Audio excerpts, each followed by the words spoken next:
तर तिकडे अकोल्यामध्ये भाजपच्या महिला पदाधिकाऱ्यांनी तिकीट न मिळाल्यानं माजी महापौर विजय अग्रवाल यांच्या निवासस्थानी गोंधळ घातलाय।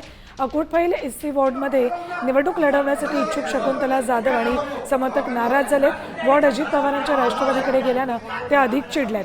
तिकीट न मिळाल्याचा आरोप करत जाधव अश्विनी कोसले आणि त्यानंतर इथलं वातावरण पूर्णतः बिघडलं। आपण अपडेट्स घेऊयात। आमचे प्रतिनिधी अक्षय गवळी यांच्याकडून। अक्षय, काय नेमकी आताची तिथली परिस्थिती आहे? अकोल्यात सुद्धा प्रचंड गोंधळ झालेला दिसतो। हे होते अकोल्यात तिकीट न मिळाल्यामुळे भाजपच्या कार्यकर्त्यांनी जे निवडणूक प्रभारी अधिकारी होते तसं माजी महापौर म्हणून विजय अग्रवाल त्यांच्या निवासस्थानावर हा गोंधळ घातला होता। भाजपचे महिला पदाधिकारी शकुंतला जाधव हे अकोटफैल भागातील एससी प्रवर्गातून निवडणूक लढवण्यासाठी इच्छुक होते। मात्र हा मतदारसंघ राष्ट्रवादीच्या वाटेवर गेल्यामुळे कुठेतरी भाजपचे पदाधिकारी नाराज झाले आणि त्यांनी आज विजय अग्रवाल यांच्या निवासस्थानी भेट दिली होती। त्यानंतर मोठ्या प्रमाणात त्यांच्या अश्रू अनावर झाले होते। गोंधळ या ठिकाणी त्यांच्या कार्यकर्त्यांनी घातला होता। या दरम्यान त्यांची शुगर लो झाली आणि ते जमिनीवर कोसळले।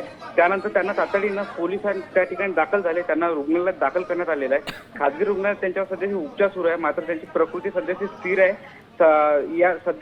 या सर्व प्रकारानंतर शांतता आहे। ठीक, धन्यवाद अक्षय संपूर्ण माहितीसाठी। तर अकोल्यात सुद्धा भाजपच्या पदाधिकाऱ्यांनी राडा घातलेला आहे। अजित पवारांच्या राष्ट्रवादीसाठी जागा सुटल्यानंतर इच्छुक उमेदवार इथे संतापले आणि त्यानंतर त्यांच्या प्रकृतीतही बिघाड झाला।